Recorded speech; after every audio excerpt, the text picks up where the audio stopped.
From winning against his ultimate rival thrice, to a brutal second-round knockout in what could have been his fourth victory, pros from around the world, including Daniel Cormier, have given their 2 cents about the recent Adesanya vs Pereira showdown. So what does the former champion think about Adesanya's victory? Let's be real, we were all under the impression that Pereira would hand the stylebender his 4th defeat. I mean, the guy is the first and only opponent to put a blemish on the 33-year-old's 26-fight record. He's got it all: the drive, the technique, and the knockout power. So how on earth did he lose against Adesanya after 3 consecutive wins? Make it make sense. Well, Cormier thought the same. Just like his previous fights, it seemed like his bout at UFC 287 would have a similar ending. Going in with those well-aimed calf kicks and deadly hitting skills, the Brazilian was doing a great job at defending his middleweight title.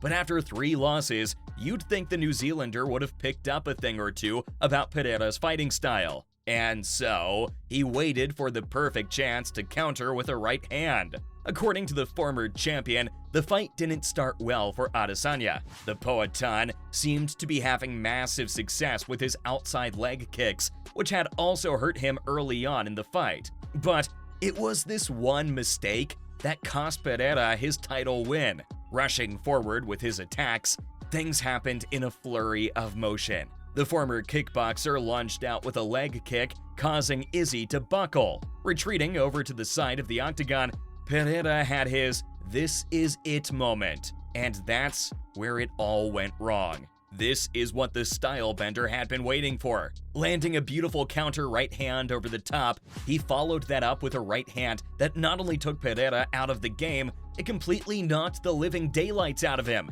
shocking everyone completely. And Izzy finally had the middleweight title back to his name. Although it may seem like it's the end of the whole Adesanya vs Pereira rivalry, trust me, these two go way back. There's already speculation that they'd be facing off yet again. This would be the 5th time. There are other opponents, you know. But although this was an unexpected comeback from Izzy's side, former MMA artist Daniel Cormier believes that Pereira can use this loss to his advantage. He might have faced a minor setback, but seeing that there's a solid chance the two would face off again, this is his chance to bounce back.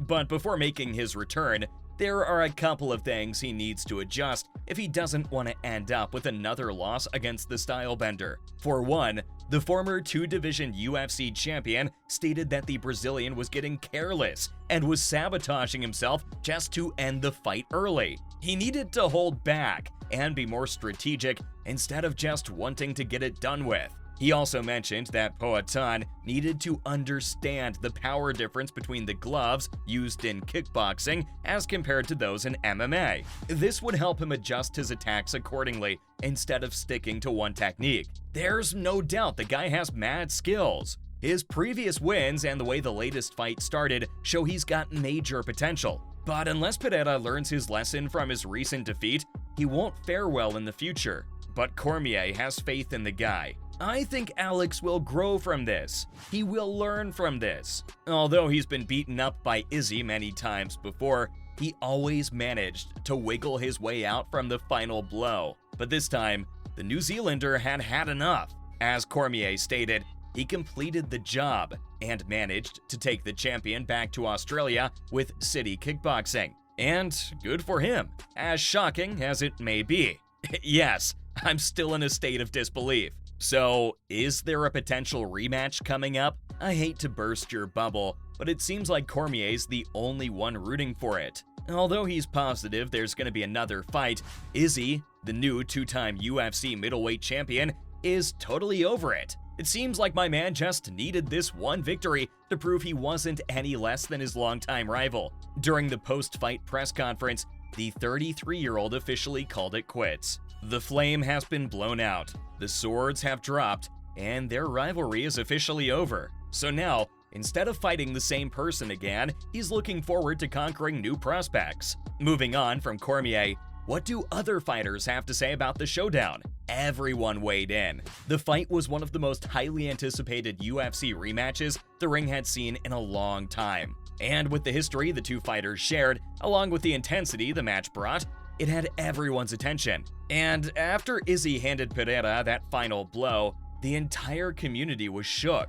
Many fighters, including MMA artist Nico Price, Mike Perry, and Chris Weidman, congratulated Stylebender on his victory, while Australian MMA artist Casey O'Neill applauded him on his mental strength. She said that it takes guts to go up against a guy you've never defeated before and give it your all yet again.